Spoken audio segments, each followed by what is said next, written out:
रात के लगभग 11 बज रहे थे। तेज बारिश थम चुकी थी, लेकिन सड़क अभी भी पानी से भीगा हुआ था। घने जंगल के बीच से गुजरती सड़क पर दूर दूर तक कोई भी नहीं दिखाई दे रहा था। एक पुरानी बस उस सुनसान रास्ते से धीरे धीरे आगे बढ़ रही थी। बस में अब सिर्फ कुछ ही यात्री बचे थे।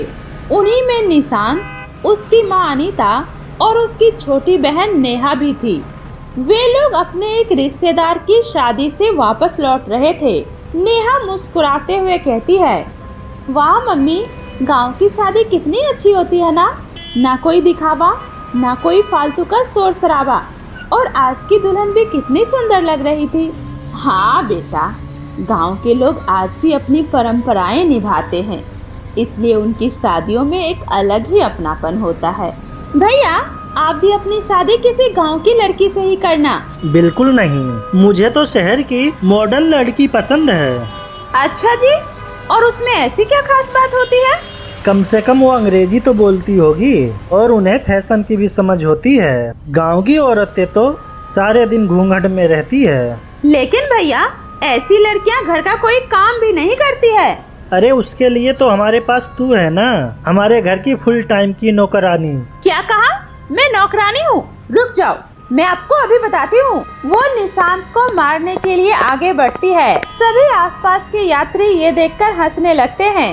कान खोलकर सुन लो भैया, तुम्हें ना एक दिन ऐसी बीवी मिलेगी जो बिल्कुल चुड़ैल निकलेगी। फिर याद करोगे मुझे। हाँ, अरे बस भी करो तुम दोनों, हर समय लड़ते ही रहते हो। अब यहाँ पर भी चालू हो गए। मम्मी, भैया से बोलिए ये मुझसे बात न करे। और मैं भी तुमसे बात करने के लिए मरा नहीं जा रहा, मैं सोने जा रहा हूँ। बस भी करो अब। निशांत सीट पर सिर टिकाकर अपनी आंखें बंद कर लेता है। बस धीरे धीरे जंगल के और अंदर पहुंच जाती है। और चारों तरफ अंधेरा ही अंधेरा था। कभी कभी आसमान में बिजली चमकती और कुछ सेकंड के लिए पेड़ों की डरावनी परछाई दिखाई देती। तभी अचानक से बस जोरदार झटके के साथ रुक गई। सभी यात्री घबराकर जग गए। अरे भैया, क्या हुआ? आपने अचानक से बस क्यों रोक दी? लगता है सामने कोई खड़ा है। ड्राइवर तुरंत हेडलाइट की रोशनी आगे डालता है और अगले ही पल उसके चेहरे का रंग उड़ जाता है। सड़क के बिल्कुल बीचों बीच लाल जोड़े में एक दुल्हन खड़ी थी। उसका लंबा घूंघट हवा में धीरे धीरे लहरा रहा था। वो बिल्कुल स्थिर खड़ी बस को घूरे जा रही थी। कुछ सेकंड के लिए बस में सन्नाटा छा गया। फिर वो दुल्हन धीरे धीरे बस की तरफ आई और बस के दरवाजे तक पहुंचकर उसने बहुत धीमी और अजीब आवाज में कहा, कृपा करके मुझे आगे वाले गांव तक छोड़ दीजिए। नहीं, बिल्कुल नहीं, तुम हमारी बस में नहीं बैठ सकती हो, जाओ यहाँ से। अरे भैया, ऐसा क्यों कह रहे हो? बेचारी अकेली है, इतनी रात में कहाँ जाएगी? ड्राइवर घबराकर बाहर देखता है और कांपती आवाज में कहता है, बहन जी, समझने की कोशिश कीजिए। इस जंगल में आधी रात को कोई दुल्हन अकेली नहीं घूमती, कुछ तो गड़बड़ जरूर है। क्या अंकल, आप भी ऐसा क्यों कह रहे हो? लगता है आप हॉरर फिल्में कुछ ज्यादा ही देखते हो। बेचारी कहाँ से आपको चुड़ैल लग रही है और ये सब फालतू की बातें होती है। नेहा बिल्कुल ठीक कह रही है। बेचारी इतनी रात में कोई लड़की अकेली सड़क पर खड़ी है, हो सकता है वो सच में किसी मुसीबत में हो। हमें इसकी मदद करनी चाहिए। प्लीज भैया, इसे आने दीजिए। वाह भैया, अभी तो कुछ देर पहले तक आपको गांव की लड़कियां पसंद नहीं थी, अब दुल्हन को देखते ही अचानक से आपके इरादे बदल गए क्या? चुप पगली। दुल्हन धीरे से अपना सर झुका लेती है और फिर वो बस में चढ़ जाती है। जैसे ही वो बस के अंदर कदम रखती है, अचानक बस का तापमान एकदम ठंडा हो जाता है। वो चुपचाप से सबसे पीछे वाली सीट पर जाकर बैठ जाती है। तभी नेहा देखती है कि वो दुल्हन सिसक सिसक कर रो रही है। भैया, सही मौका है, जाकर बात करो ना, जाओ ना। नहीं, कहीं बुरा मान गई तो एक बार तू पूछ कर देख ना, किस लिए रो रही है। हाँ, लगता है आपका सारा काम अब मुझे ही करना पड़ेगा। नेहा अपनी जगह से उठकर उस दुल्हन के पास जाकर बैठ जाती है। सुनिए, आप रो क्यों रही हैं? क्या कोई परेशानी है? आप हमें खुलकर बता सकती हैं, हम आपकी मदद जरूर करेंगे। दुल्हन थोड़ी देर चुप रहती है और फिर धीमी आवाज में कहती है, वो जो लड़का आगे बैठा है, क्या वो तुम्हारा भाई है? जी हाँ, वो मेरे बड़े भाई निशांत है। आज मेरी शादी होने वाली थी मतलब मेरा दूल्हा बारात लेकर आने वाला था, लेकिन वो कभी नहीं आया। मैं घंटों उसका इंतजार करती रही और वो नहीं आया। फिर मैं उसे ढूंढने खुद ही घर से निकल पड़ी, लेकिन वो मुझे कहीं नहीं मिला। शायद उसने मुझे छोड़ दिया। देखिए, अगर उसे सच में आपसे प्यार होता तो वो जरूर आता। ऐसे इंसान के लिए रोना बेकार है। आपको हिम्मत रखनी चाहिए और आगे बढ़ना चाहिए। हाँ, शायद तुम ठीक कह रही हो। मैं बहुत अकेली हूँ। तुम लोग बहुत अच्छे हो। क्या तुम मेरे साथ मेरे घर चल सकती हो? मेरा घर यहाँ से ज्यादा दूर नहीं है। इतनी रात में मुझे अकेले जाने से डर लग रहा है। आपका घर कहाँ है? यही जंगल के उस पार एक छोटा सा गांव है। अच्छा ठीक है, मैं मम्मी और भैया से पूछती हूँ। नेहा वापस अपनी सीट पर आ जाती है। क्या हुआ? उसने कुछ बताया? बेचारी बहुत दुखी है। उसका दूल्हा उसे छोड़कर चला गया और वो चाहती है हम उसे उसके घर तक छोड़ दे। इतनी रात में अकेली लड़की को छोड़ना भी ठीक नहीं है। हाँ मम्मी, तुम सही कह रही हो। वैसे भी उसका घर पास में ही तो है, छोड़ देते हैं। उसी समय दुल्हन अपनी सीट से उठकर उनके पास आती है। आप लोगों का बहुत बहुत धन्यवाद।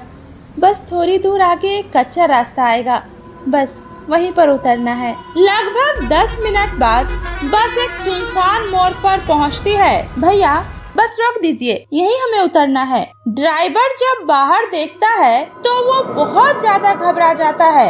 नहीं, यहाँ पर कोई नहीं उतरेगा। क्यों भैया, क्या हुआ? इस रास्ते पर कोई गांव नहीं है। मैं पिछले 20 सालों से बस चला रहा हूँ। यहाँ सिर्फ जंगल है। तुम लोग इसकी बात पर विश्वास करके बहुत बड़ी गलती कर रहे हो। अगर आप लोगों को मेरी बात पर विश्वास नहीं है तो कोई बात नहीं, मैं यहाँ से अकेले ही चली जाऊंगी। तभी नेहा खिड़की से बाहर देखती है तो सड़क किनारे सचमुच एक कच्चा रास्ता दिखाई देता है और दूर कहीं टिमटिमाती हुई रोशनी भी नजर आती है।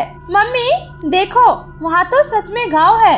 हाँ बेटे, रोशनी तो दिखाई दे रही है।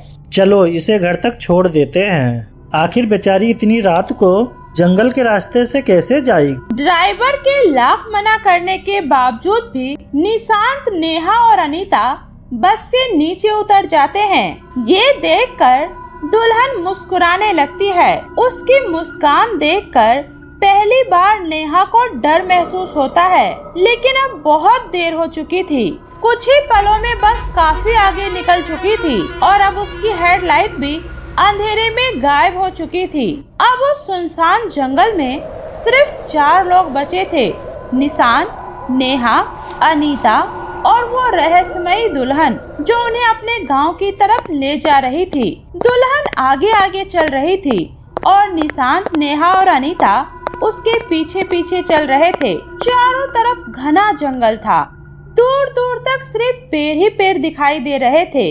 बीच बीच में उल्लुओं की आवाज सुनाई दे रही थी, जिससे माहौल और भी डरावना हो रहा था। भैया पता नहीं क्यों मुझे यहाँ बहुत अजीब लग रहा है। ड्राइवर भैया सही कह रहे थे, कहीं हमने इस दुल्हन की बात मानकर कोई गलती तो नहीं कर दी। चलते चलते अचानक उन लोगों की नजर दुल्हन के पैर पर जाती है, जो जमीन पर नहीं होती है, वो हवा में चल रही होती है। ये देखकर सबके रोंगटे खड़े हो जाते हैं। हे भगवान, ये तो सच में भूतिया दुल्हन है। ये हम कहाँ फंस गए? तभी वो दुल्हन एक बहुत पुराने और टूटे फूटे शादी के मंडप के पास रुक जाती है। मंडप पर सूखे हुए फूल लटके थे, चारों तरफ जाले लगे थे। ऐसा लग रहा था मानो जैसे सालों से वहाँ कोई नहीं आया हो। ये सब क्या है? कौन हो तुम और हमें यहाँ लेकर क्यों आई हो? सब कुछ जानने की इतनी भी क्या जल्दी है सासू माँ? अभी तो हमारी शादी भी नहीं हुई। जल्दी से ढोल नगारों से स्वागत करो। मेरा दूल्हा बरसों के बाद आखिरकार आज मुझे मिल ही गया। अचानक से पूरे मंडप में ढोल नगारों की आवाज गूंजने लगती है और निशांत के ऊपर फूल बरसने लगता है, लेकिन वहाँ कोई भी दिखाई नहीं दे रहा था। नेहा, अनीता, निशांत तीनों काफी ज्यादा घबरा जाते हैं और अगले ही पल मंडप के चारों तरफ धुएं जैसी आकृति बनने लगती है और धीरे धीरे वे सभी इंसानी रूप ले लेते हैं। मम्मी, ये सब कौन है? हे भगवान! दुल्हन की हंसी पूरे जंगल में गूंज उठी थी। देखो, मेरा दूल्हा आ गया। सभी भूतिया बाराती एक साथ बोल उठे, दूल्हा आ गया, दूल्हा आ गया। मैं तुम्हारा दूल्हा नहीं हूँ। हो, और आज हमारी शादी पूरी होकर रहेगी। इतना कहते ही वो अपना घूंघट उठाती है। उसका चेहरा देखकर तीनों की चीख निकल जाती है, क्योंकि वो कोई दुल्हन नहीं बल्कि एक भूतिया चुड़ैल होती है। 25 साल पहले मेरी शादी अधूरी रह गई थी, लेकिन आज कोई मुझे नहीं रोक सकता, कोई नहीं। तभी दो भूतिया बाराती आगे बढ़कर निशांत को पकड़ लेता है। मम्मी बचाओ! अनीता दौड़कर अपने बेटे के सामने खड़ी हो जाती है। नहीं, मैं अपने बेटे को कुछ नहीं होने दूंगी। समझे तुम मेरे बेटे को मुझसे अलग नहीं कर सकती हो। हट जाओ मेरे रास्ते से। लेकिन अनीता नहीं हटती है। उसी समय नेहा की नजर मंडप के बीच रखी एक पुरानी तस्वीर पर जाती है। वो भागकर उस तस्वीर की धूल साफ करती है। तस्वीर में वही दुल्हन और उसका दूल्हा खड़ा होता है। तस्वीर के नीचे लिखा होता है, राधिका अर्जुन। रुक जाओ, ये देखो, तुम्हारा दूल्हा ये है। अर्जुन, ये तो मेरा भाई निशांत है। प्लीज इसे छोड़ दो। क्या? हाँ, ये देखो, तुम्हारी शादी की तस्वीर है। तुम्हारे दूल्हे का नाम अर्जुन था। तुम इतने सालों से अपने दूल्हे को ढूंढ रही हो, लेकिन ये मेरा भाई है, तुम्हारा दूल्हा नहीं। हाँ बेटी, ये मेरा बेटा निशांत है। तुम गलत इंसान को पकड़ रही हो, इसे जाने दो। दुल्हन तस्वीर को फिर घूरती है। तभी अचानक उसे कुछ याद आता है और फिर मंडप के पीछे एक धुंधली आकृति दिखाई देता है। एक दूल्हा जिसके सर पर सेहरा बंधा होता है, वो आगे आता है और कहता है, राधिका। अर्जुन, तुम मुझे छोड़कर कहाँ चले गए थे? मैं तो कब से यहीं था, तुम्हारा इंतजार कर रहा था, पर न जाने तुम ही पता नहीं कहाँ चली गई थी।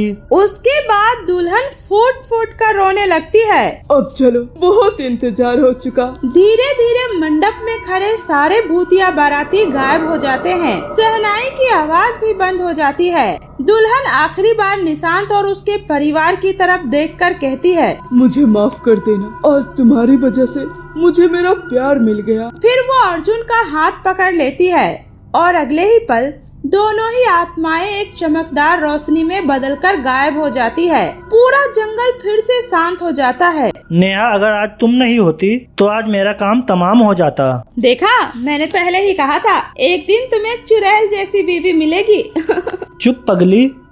इतना सुनते ही अनीता भी हंस पड़ती है और फिर तीनों जल्दी जल्दी वापस सड़क की तरफ चल पड़ते हैं और दूसरी बस पकड़कर शहर आ जाते हैं। लेकिन आज भी उस जंगल से गुजरने वाले लोग कहते हैं, बरसात की कुछ रातों में वहाँ दूर कहीं शहनाई की धीमी आवाज सुनाई देती है।